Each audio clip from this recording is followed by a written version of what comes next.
Hello, folks, and welcome to a podcasty type episode, I guess you could call it. And yeah, we're looking at Koala Sampler.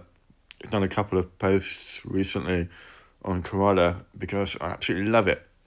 And today we're looking at a sample pack from the Sound Test Room, Doug Woods. So the Sound Test Room is a fantastic YouTube channel which is dedicated mostly to iPad apps and making music on the iPad.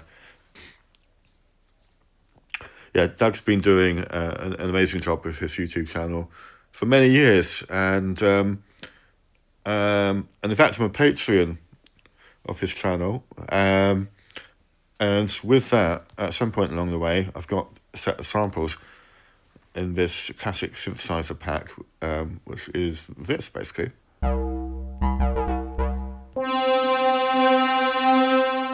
Let's go for each of the sounds.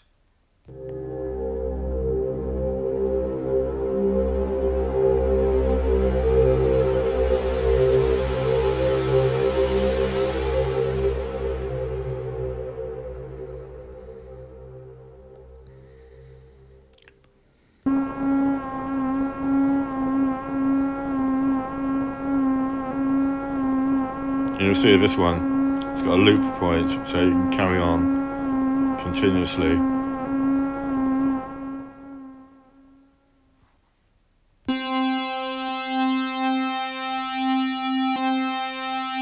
Same with that one as well. I think also he might have, with some of the sounds, he's added some EQ to them as well, to really squeeze in those frequencies. It's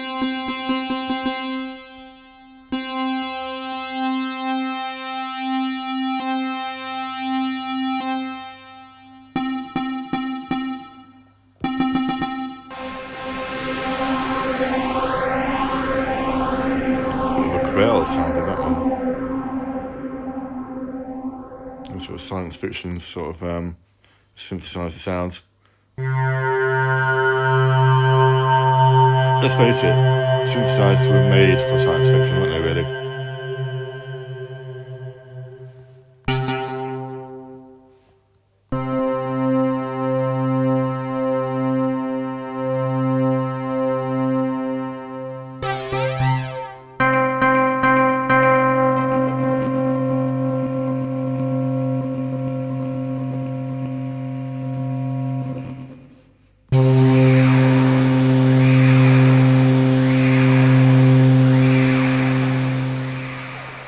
I think Doug's actually got a collection of classic synthesizers, and he's sampled sounds from each one of them.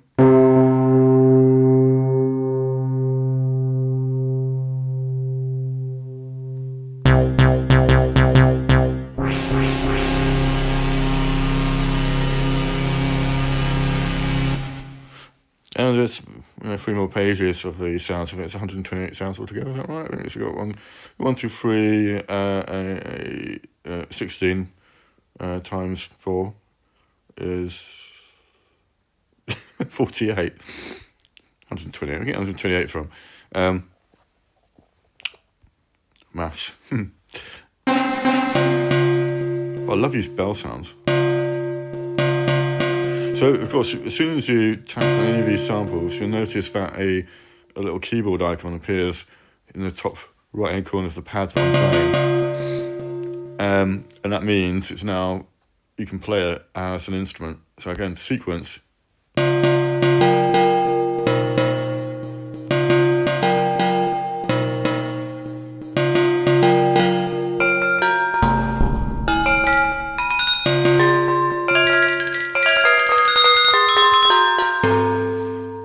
Lovely stuff. And which conveniently leads me into the next part of what I wanted to have a play with today. And that is to have a look at some of the sequences I began putting together with the set of samples. I'm going to kick this off. And we'll go back to the sample screen so you can see which ones have been triggered.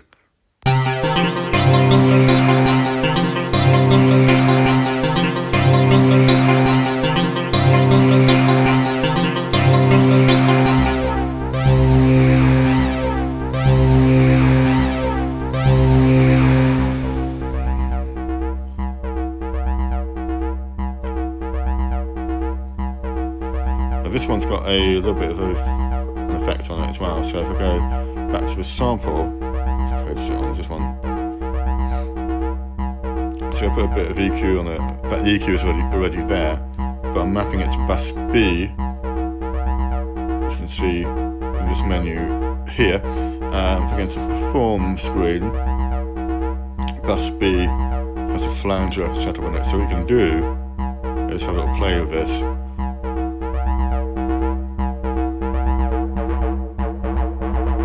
I apologise to anyone who's got epilepsy with this effect.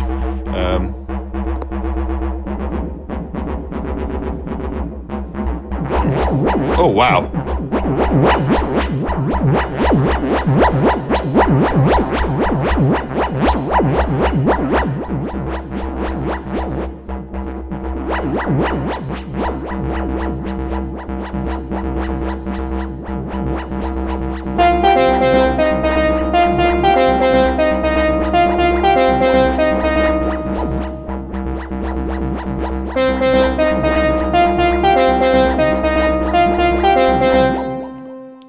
So good.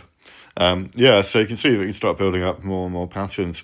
We're going from this bass line, which almost has like a sort of didgeridoo sound about it. I think it's because of the flange effect, which is very sort of reminiscent of how someone plays a didgeridoo, sort of the mouthings of the instrument, and how it works.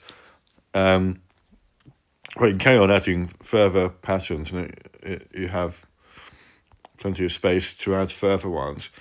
But what I should do in an upcoming video is demonstrate how Koala Sampler can be embedded into, and I'm not going to do it now, so I might lose my microphone, or actually maybe not.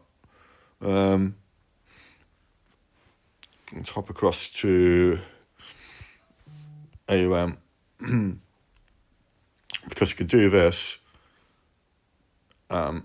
With an audio channel, you can either load Koala as an instrument, like so, into AUM, so you can open it up in here. You can load in your sample packs and what have you in there. Or you can do it in a different way. In fact, let's remove that one. And instead add it as an audio effect on the channel. So that's not what I do. Because then what you can do is you can add, let's say, another sampler, like one shot, for example, which is this fantastic fella.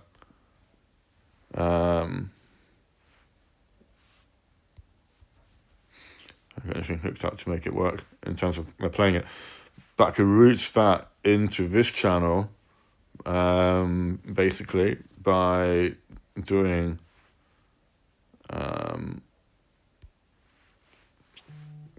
I do is I turn this into a mix bus. Yeah, I'm getting a bit technical. So the output of the one-shot sampler into bus A. It's then been fed into Koala, so basically I can then sample sounds from, in fact I'm going to select a different instrument just because it might be a little bit easier to demonstrate this, such as buzz zone. I'm then going to hook up buzz zone to the keyboard, and then open that up. For